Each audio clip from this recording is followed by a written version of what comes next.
오늘 본문은 우리 한국교회 지난 30년간 하나님이 베푸신 부흥시대에 가장 우리를 감격시킨, 그리고 우리의 믿음의 가장 중요한 확신이 되었던 구절들입니다. 내가 만일 네 입으로 예수를 주로 시인하며 또 하나님께서 그를 죽은 자 가운데서 살리신 것을 네 마음에 믿으면 구원을 받으리라.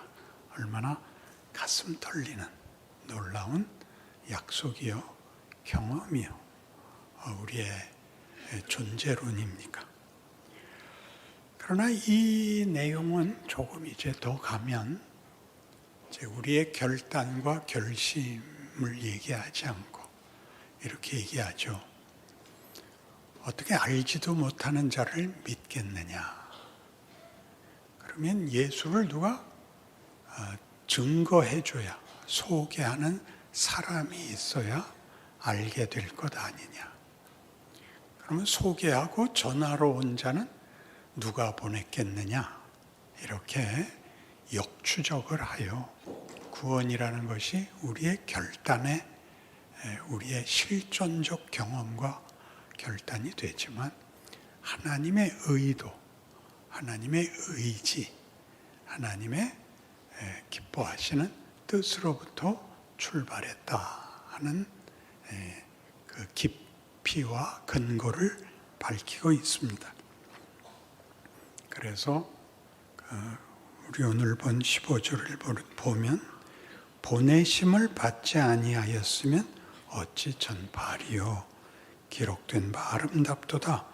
좋은 소식을 전하는 자들의 발이요 함과 같음이니라 하는 구절에서 우리가 전도의 영광, 선교의 기쁨 같은 것들을 책임과 명예로 알게 되었습니다.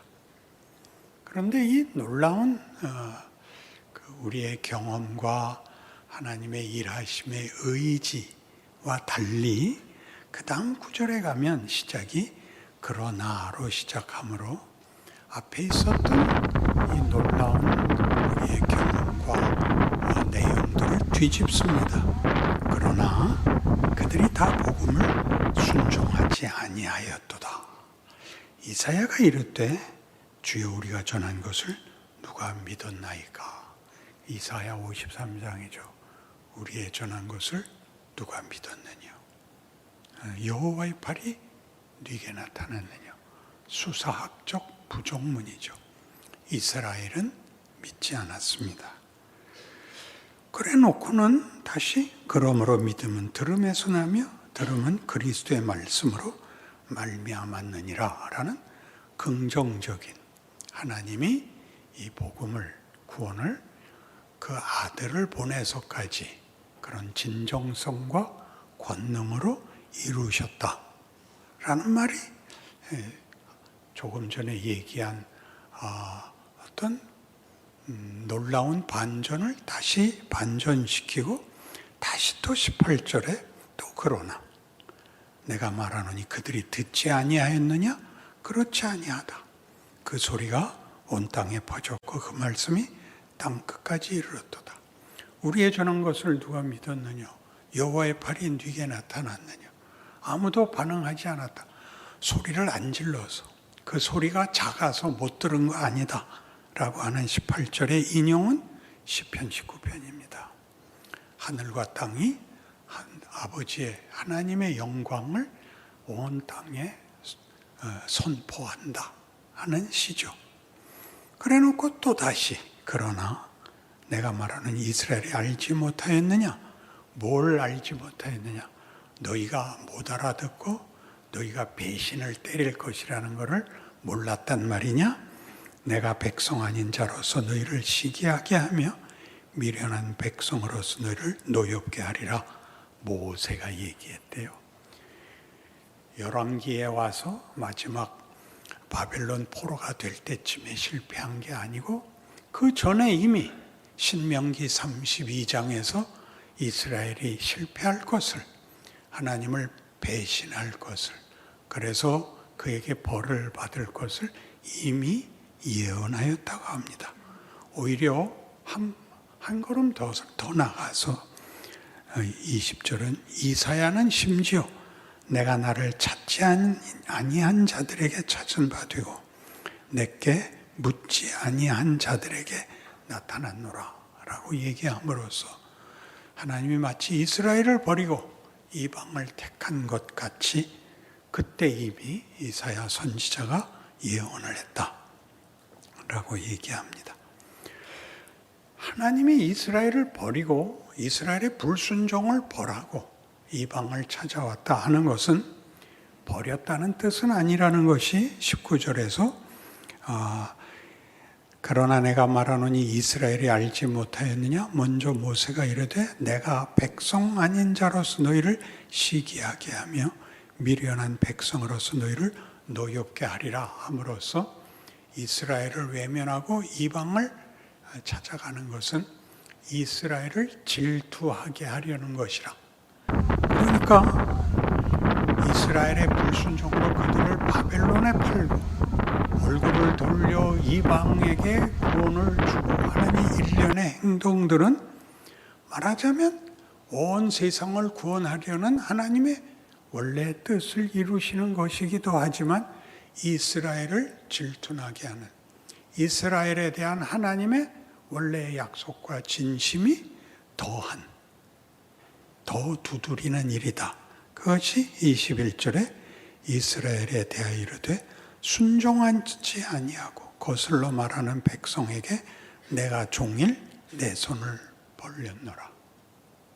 그러니까 이스라엘을 택하고 이스라엘이 불순종을 해서 벌을 받아 쫓겨나고 그들을 꾸짖고 놀래키기 위하여 이방으로 은혜를 바꾸시니가 그 모든 일이 이 불순종한 이스라엘을 되돌리기 위한 그들의 불순종에 대한 벌 정도가 아니라 더 가자는 하나님의 간절한 행위였다 이렇게 말하는 것이죠. 그러니 신약 시대를 사는 우리 쪽에서는 어떻게 이 문제가 늘 오용되곤 했느냐 하면 유대인들은 예수를 몰라보고 십자가에 죽였어. 그러나 우리는 예수를 믿었어. 이렇게 되는 바람에 기독교 2000년 역사 동안 기독교는 유대인을 멸시하고 정죄하고 비난하는 것으로 우리의 믿음을, 우리의 선택을 자랑하곤 했습니다.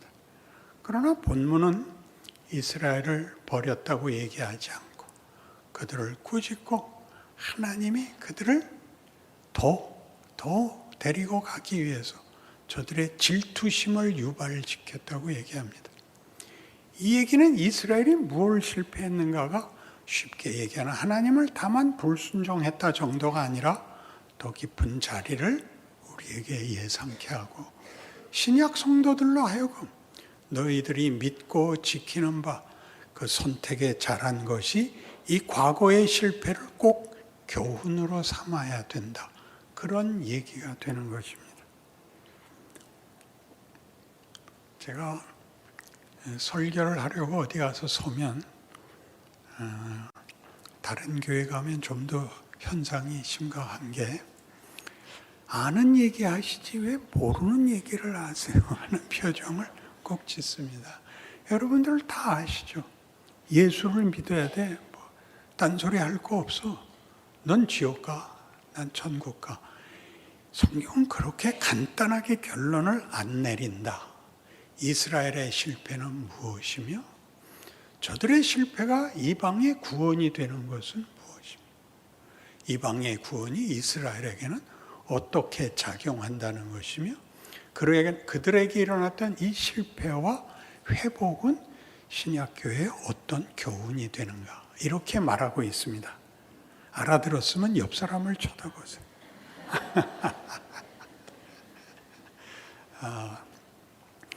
우리가 은혜를 받으면 실존적 신앙관에서 출발한다 이런 말을 했죠. 하나님이 자신을 우리에게 알게 하십니다. 내가 누군지를 알게 하고 우리의 운명을 하나님이 붙잡고 계시고 그가 나를 사랑하시며 나의 믿음을 영원히 지키신다를 우리가 알게 됩니다. 그런데 그게 전부가 아니라는 것을 성경을 보고 이스라엘은 왜 이랬어? 이 긴 역사 동안 하나님이 큰 일을 하셨는데 왜 저들은 멸망했어? 라는 성경을 읽게 되는 것입니다. 그리고 신약시대에 예수까지 오셨다 하는 것으로 우리는 이스라엘 역사가 실패로 끝나고, 그래서 그것을 더 가게 하려고 예수가 오셨다, 이렇게 믿는 바람에 구약 성경은 우리에게 별 가치가 없는 도덕적 판단에 불과하게 되어 있는데, 예수의 오심이나 이방에 준 구원은 이스라엘을 시기하게 하고 노하게 하려고 자극시키려고 했다라는 것은 우리를 놀래키고 있습니다. 하나님이 이스라엘에 대해서는 무엇을 화를 내셨느냐? 나중에 집에 가셔서 이사야 66장 1절에서 4절까지를 보시면 하나님이 이렇게 꾸짖습니다. 야, 너희들이 성전을 지은 게 무슨 자랑이냐? 내가 하나님인데 내가 거할 것이 없단 말이냐?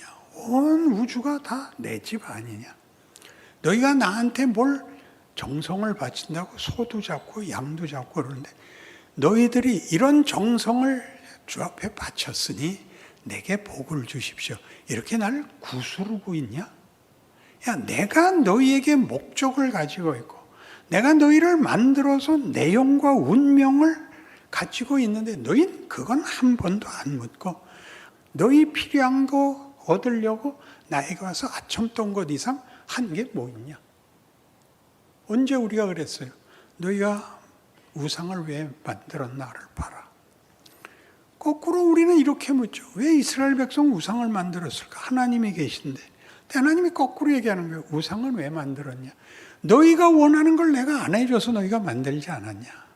내가 왜 안 만들어, 너희의 소원을 안 들어줬냐? 너희는 내 뜻과 다른 걸 자꾸 해달래졌냐? 형통하게 해주세요. 병 안 걸리게 해주세요. 뭘 더 바라겠어요? 우리 자식들 편안히 크게 해주세요. 그리고 건강하게 살다가 어느 날 갑자기 확 죽게 해주세요.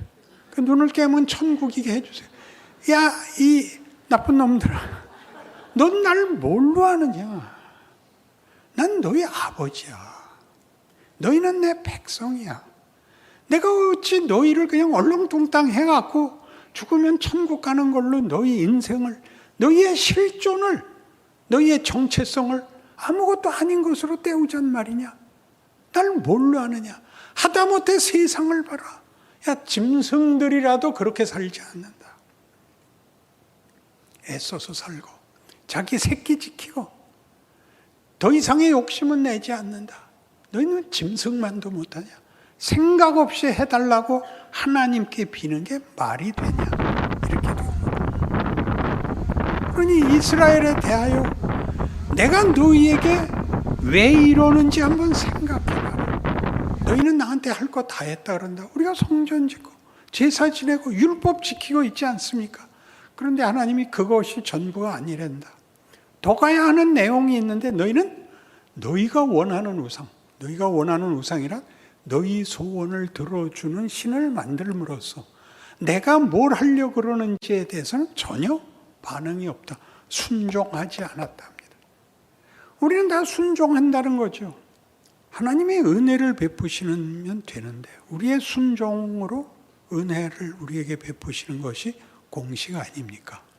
순종은 분별과 선택과 책임이 있는 것이다.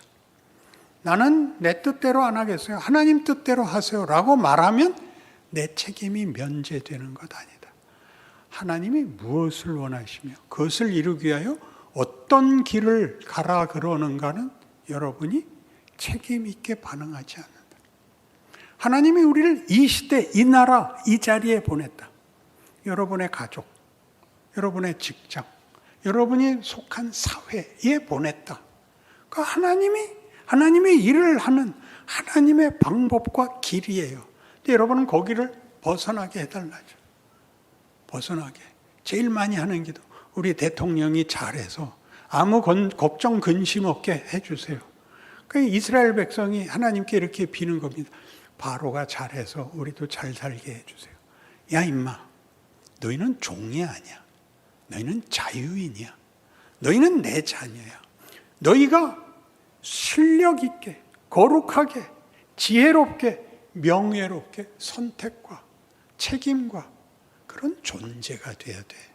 그것은 환경을 바꾸는 문제가 아니야. 너희 자신이 그런 존재가 되는 거야. 그 존재로서의 책임, 분별과 경험과 과정과 유혹과 시험을 거쳐 그걸 극복해내는 자리가야 만들어지는 거야. 거기를 순종하지 않은 것이 구약 역사인 것입니다. 왜 그러세요? 여기서 끝났죠. 그래서 하나님이 그들을 바벨론에 파십니다. 바벨론이 유다를 이기자 뭐라고 떠들었겠어요? 우리가 믿는 신이 너희가 믿는 신보다 크다. 가서 봤죠. 큰 게 하나도 없죠. 폭력은 더 갖고 있지만 율법에서 본 바와 같은 신에 대한 설명이 거긴 전혀 없죠. 그 신은 대꾸도 안 하고 목적도 없고 개입도 할 수 없습니다. 그들은 단지 그들이 가진 폭력을 정당화하는 신을, 변명을 갖고 있을 뿐이라는 걸 보게 됩니다. 포로는 다만 형벌이 아니고 이스라엘 백성에게서는 중요한 경험이 됩니다. 그래서 하나님은 그들을 파시는 것이 도대체 무슨 뜻인지를 이렇게 하나님이 비명을 지르십니다. 호세아 11장입니다. 이스라엘이 어렸을 때 내가 사랑하여 내 아들을 애굽에서 불러냈거늘 선지자들이 그들을 부를수록 그들은 점점 멀리하고 바알들에게 제사하며 아로새긴 우상 앞에서 분향하였느니라. 그러나 내가 에브라임에게 걸음을 가르치고 내 팔로 안았음에도 내가 그들을 고치는 줄을 그들은 알지 못하였도다. 내가 사람의 줄, 곧 사랑의 줄로 그들을 이끌었고 그들에게 대하여 그 목에서 멍에를 벗기는 자같이 되었으며 그들 앞에 먹을 것을 두었노라. 여기 한번 끊겠습니다. 하나님은 우리를 자유인으로 부르십니다. 책임지는 존재, 하나님의 자녀의 신분. 부모와 자식의 관계는 계급도 서열도 아닙니다. 거기에는 명령과 복종이 있는 것이 아니라 부모와 자식이라는 동등한 신분과 관계를 가집니다. 하나님이 우리에게 부모가 되시며 우리를 자녀로 기르시겠다는 겁니다. 이게 출애굽입니다. 여러분이 신약에서는 예수를 믿는 고백입니다. 5절부터 7절까지 또 같이 봅시다. 그들은 애굽 땅으로 되돌아가지 못하겠거늘 내게 돌아오기를 싫어하니 아수르 사람이 그 임금이 될 것이라. 칼이 그들의 성읍들을 치며 빗장을 깨뜨려 없이 하리니 이는 그들의 계책으로 말미암음이니라. 내 백성이 끝끝내 내게서 물러가나니 비록 그들을 불러 위에 계신 이에게로 돌아오라 할지라도 일어나는 자가 하나도 없도다. 출애굽 얘기를 왜 하죠? 너희는 종 아래, 권력 아래, 명령 아래 있는 존재가 아니야. 너희는 내 자녀야. 자녀는 부모를 잇는 거야. 부모의 복사판이 되는 거야. 이렇게 얘기하는 것이 기독교입니다. 그러나 우리는 내가 모든 것을 정하고 내 행복, 내 필요에 대해서 하나님께 힘을 빌려와 해결책을 삼고 보상을 삼는 데 불과하지 하나님이 우리에게 무엇을 요구하며 그것을 만들기 위하여 어떤 과정과 경험을 갖게 하며 어떤 결론에 이르게 하시고자 하는지에 대해서 관심이 없습니다. 그래서 여러분 생각해 보시면 예수를 믿고 나면 오늘 죽어도 천국에 간다는 확신은 매일 확인하는데 죽질 않는다 말입니다. 최고의 문제가. 그리고 죽지 않는 동안은 하나님이 내 기도에 하나도 응답을 안 하시는 겁니다. 죽음을 기다리는. 그래서 예전에는 지금도 그렇지만 신앙의 확인이 주일날 교회에 오는 것 외에 아무것도 없습니다. 평일에는 어찌할 바를 모릅니다. 그래서 예전에는 그 확인을 공고히 하기 위해서 주일을 철저히 지켰습니다. 돈을 안 쓰는 겁니다. 뭐 안 사 먹고 버스도 안 타고 걸어오고 이런 것들로 그 허전한 빈 공간을 메꿨던 것입니다. 근데 그래봤자 소용이 없어서 이제는 그냥 사 먹기로 했습니다. 그런 게 뭐가 아닙니다. 그 대신에 이제 신앙도 자신이 없어지죠. 체념이 생기는 겁니다. 그러니까 평일이 뭔지를 모릅니다. 세상 속에 보냄을 받고 나를 보낸 문맥, 컨텍스트, 그 자리를 모릅니다. 거기서 내가 뭘 어떻게 해야 되는지, 거기서 선교사가 되라는 것이 아닙니다. 존재가 달라지라는 겁니다. 세상이 가지는 공식들, 약육강식, 적자생존을 위해서 폭력을 써야 되는 것과 그 동일한 조건에서 십자가를 진다는 양보할 수 있고 한 걸음 물러날 수 있고 좋은 말을 할 수 있는 자리로 우리를 요구합니다. 저들은 죽으면 그만인 인생이고 우리는 천국의 부름을 받았고 주의 이름으로 사는 자로서의 존재론이 어떻게 일상에서 사소한 곳에서 역할을 하는지 예수 믿어 이런 말 아니고 내가 용서할게 이렇게 너무 과장되게 하지 마시고 말을 길게 해야 되고 두 번 얘기해야 되는 것이 싫어서 너 예수 믿으면 그 모든 게 해결돼 이렇게 윽박지르지 마시고 하루만큼씩 하라 말입니다.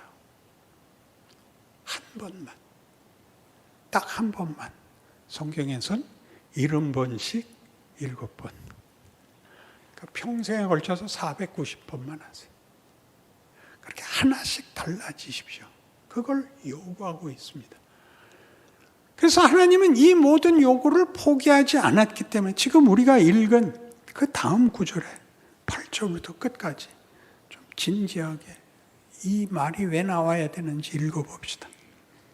에브라임이요 내가 어찌 너를 놓겠느냐 이스라엘이요 내가 어찌 너를 버리겠느냐 내가 어찌 너를 아드마같이 놓겠느냐 어찌 너를 스보임같이 두겠느냐 내 마음이 내 속에서 돌이켜 나의 긍휼이 온전히 불붙듯 하도다 내가 나의 맹렬한 진노를 나타내지 아니하며 내가 다시는 에브라임을 멸하지 아니하리니 이는 내가 하나님이요 사람이 아님이라 네 가운데 있는 거룩한 이니 진노함으로 네게 임하지 아니하리라. 그들은 사자처럼 소리를 내시는 여호와를 따를 것이라. 여호와께서 소리를 내시면 자손들이 서쪽에서부터 떨며 오되 그들은 애굽에서 새같이 앗수르에서 비둘기같이 떨며 오리니 내가 그들을 그들의 집에 머물게 하리라. 나 여호와의 말이니라. 하나님의 고집과 의지를 보십니까? 왜 이런 형편, 이런 어려움 속에서 살게 하시는가? 쉽게 타협해 버릴 거면 내가 내 아들까지 보내야 했단 말이냐? 그렇게 묻는 것입니다. 하나님의 의지와 하나님의 높으신 뜻과 함께 우리의 정체와 운명과 신분과 우리가 겪는 인생에 대해서 하나님이 그게 얼마나 큰 건지 아느냐? 이렇게 얘기하는 것이 현실인 것입니다. 그러나 우리는 평일에는 하나님이 없습니다. 우리는 마치 우리가 제대로 하지 못해서 복을 받지 못하는 줄로 생각합니다. 시험 한번 잘 봤다고 해서 웃을 수 없는 인생인 것 우리가 압니다. 더 나가야 됩니다. 그것은 명령이 아니며 그것은 강요가 아니며 그것은 우리라는 존재와 운명에 대한 하나님의 약속입니다. 너희는 내 이름으로 부름을 받고 있다. 그러니 너희 인생에 대해서 겁내지 마라. 이사야 43장입니다. 따라 읽어보십시다. 1절에서 7절까지입니다. 야곱아, 너를 창조하신 여호와께서 지금 말씀하시느니라. 이스라엘아, 너를 지으시니가 말씀하시느니라. 너는 두려워하지 말라. 내가 너를 구속하였고 내가 너를 지명하여 불렀나니 너는 내 것이라. 네가 물 가운데로 지날 때 내가 너와 함께 할 것이라. 강을 건널 때 물이 너를 침몰하지 못할 것이며 네가 불 가운데로 지날 때 타지도 아니할 것이요 불꽃이 너를 사르지도 못하리니 대저 나는 여호와 네 하나님이요 이스라엘의 거룩한 이요 네 구원자임이라. 내가 애굽을 너의 속량물로 구스와 스바를 너를 대신하여 주었노라. 내가 내 눈에 보배롭고 존귀하며 내가 너를 사랑하였은즉 내가 네 대신 사람들을 내어주며 백성들이 네 생명을 대신하리니 두려워하지 말라. 내가 너와 함께하여 네 자손을 동쪽에서부터 오게 하며 서쪽에서부터 너를 모을 것이며 내가 북쪽에게 이르기를 내놓으라. 남쪽에게 이르기를 가두어 두지 말라.